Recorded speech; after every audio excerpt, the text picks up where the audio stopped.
अस्सलाम वालेकुम व्यूअर्स, मैं हूँ Sitara Nayab and welcome to my channel mothers guide. शादी के बाद अक्सर जोड़े चाहते हैं कि जल्द अज जल्द उनके यहाँ खुशखबरी आए, लेकिन चंद महीने गुजर जाते हैं और हमल नहीं ठहरता तो जहन में बहुत से सवालात और परेशानी पैदा हो जाती है। कुछ लोग जल्दी घबरा जाते हैं, जबकि कुछ बगैर सही मालूमात के गलत तरीके आजमाना शुरू कर देते हैं। हकीकत यह है कि हमल ठहरना एक कुदरती अमल है, लेकिन उसके लिए सही वक्त, सही मालूमात और सही तरीका जरूरी होता है। इस वीडियो में हम आपको ऐसे आसान और साइंसी तरीके बताएंगे जो नए शादीशुदा जोड़ों को जल्दी हमल ठहराने में मदद दे सकते हैं, इसलिए वीडियो को सुकून से आखिर तक देखिए ताकि आपको उसको समझ आ सके। सबसे पहले फर्टाइल विंडो को समझें, ये सबसे अहम कदम होता है। सबसे बड़ी गलती ये होती है कि ज्यादातर जोड़े ये नहीं जानते कि हमल हर दिन नहीं ठहरता। औरत के महीने में सिर्फ चंद ही दिन ऐसे होते हैं जब हमल ठहरने के इम्कानात ज्यादा होते हैं, जिन्हें फर्टाइल विंडो कहा जाता है। यह आमतौर पर ओव्यूलेशन से 5 दिन पहले और ओव्यूलेशन के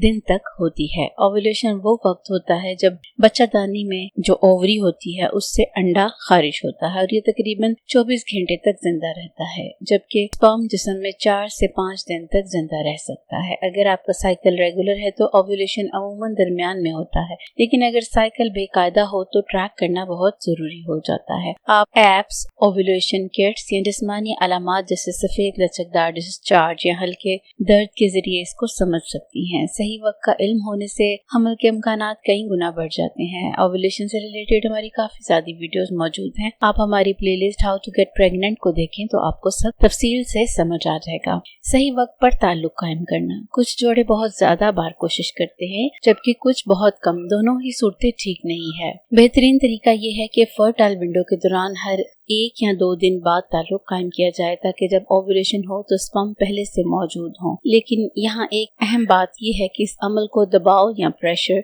ना बनाएं। जब ताल्लुक एक जिम्मेदारी बन जाए तो जहनी दबाव बढ़ता है जो हार्मोन्स को मुतासिर कर सकता है। कोशिश करें कि आपका रिश्ता कुदरती, पुरसुकून और मोहब्बत भरा रहे, क्योंकि एक मुस्बत माहौल भी हमल के इम्कानात को बेहतर बनाता है। दोनों मियां बीवी की ग़िज़ा बेहतर करें। अगर आप लोग इस बात को समझते हैं कि सिर्फ औरत की सेहत अहम है तो ये गलत बात है। हकीकत में मर्द और औरत दोनों की सेहत एक जितनी जरूरी होती है। मुतवाज़न ग़िज़ा औरत में अंडे की क्वालिटी को बेहतर बनाती है और मर्द में स्पर्म की तादाद और उसकी ताकत बढ़ाती है। अपनी ग़िज़ा में फोलिक एसिड वाली चीजें जैसे पालक, दालें और सब्जियां शामिल करें, क्योंकि ये हमल के शुरू में बहुत अहम होता है। ओमेगा 3 वाली ग़िज़ाएं जैसे मछली, अखरोट और बीज हार्मोन्स को मुतवाज़न रखने में मदद देती हैं। इसके अलावा प्रोटीन, आयरन और जिंक भी जरूरी होते हैं। फास्ट फूड, ज्यादा मीठा और प्रोसेस्ड खाने कम से कम खाएं, क्योंकि ये आहिस्ता आहिस्ता फर्टिलिटी को मुतासर करते हैं। जरूरी सप्लीमेंट्स का इस्तेमाल, अगर ग़िज़ा मुकम्मल ना हो तो सप्लीमेंट्स मददगार साबित होते हैं। फोलिक एसिड हर औरत के लिए जरूरी है जो हमल का इरादा रखती है, क्योंकि ये बच्चे की इब्तदाई नशोनुमा के लिए बहुत अहम है। विटामिन डी भी जरूरी है क्योंकि इसकी कमी हार्मोन्स को मुतासर कर सकती है। प्रीनेटल विटामिन्स एक अच्छी ऑप्शन है क्योंकि इसमें कई जरूरी ग़िज़ाई अज्जा शामिल होते हैं। ओमेगा 3 सप्लीमेंट भी फायदा दे सकते हैं, लेकिन बगैर मशवरे के बहुत ज्यादा सप्लीमेंट्स लेना नुकसानदेह हो सकता है। अगर साइकिल बेकायदा हो या पॉलीसिस्टिक ओवेरी सिंड्रोम हो, जिसे PCOS कहा जाता है, तो मखसूस सप्लीमेंट जैसे मायोइनोसिटोल डॉक्टर के मशवरे से इस्तेमाल किए जाते हैं।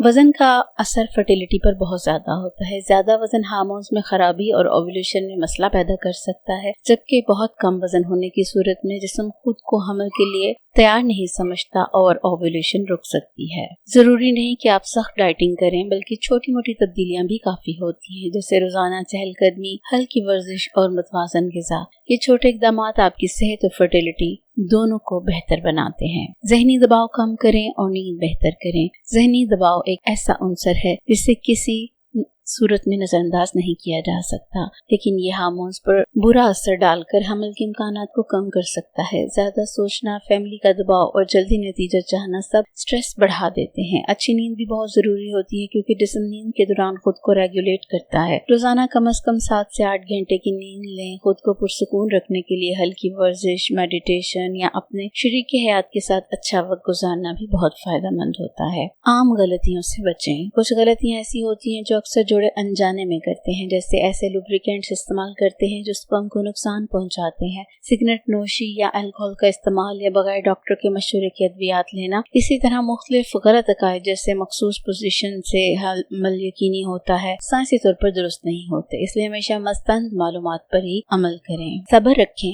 लेकिन होशियार भी रहें। ये बात ज़हन में रखें कि हमल फौरन नहीं ठहरता। एक सेहतमंद जोड़े में भी हर महीने में से 15 से 20% ही इम्कानात होते हैं, इसलिए चंद महीने लगना बिल्कुल नॉर्मल होता है। लेकिन अगर आपकी उम्र 35 साल से कम है और 1 साल से ज्यादा का अरसा हो चुका है और हमल नहीं ठहरा, या उम्र आपकी 35 साल से ज्यादा है और 6 माह में नतीजा नहीं मिला, तो फिर आपको डॉक्टर से मशवरे की जरूरत होती है ताकि बर वक्त तशखीस से मसला आसानी से हल हो सके। जल्दी हमल ठहराना किसी किस्मत का खेल नहीं, बल्कि सही मालूमात, सही तरीका और सेहत बेहतर बनाने से ही आपको दुरुस्त नताइज मिलते हैं। अगर आप इन तमाम बातों पर अमल करें तो आपके इम्कानात काफी हद तक बेहतर हो सकते हैं। अगर ये वीडियो आपके लिए फायदेमंद रही हो तो इसको उन बहनों के साथ जरूर शेयर करें जो ओव्यूलेशन ट्रैकिंग, फर्टिलिटी डाइट या इससे रिलेटेड इंफॉर्मेशन चाहती हैं। अगर आपको भी इस टॉपिक्स के ऊपर तफसील से वीडियो चाहिए तो आप मुझे कमेंट सेक्शन में बता सकती हैं ताकि मैं उसके ऊपर आपके लिए वीडियो लेकर आऊँ। शुक्रिया।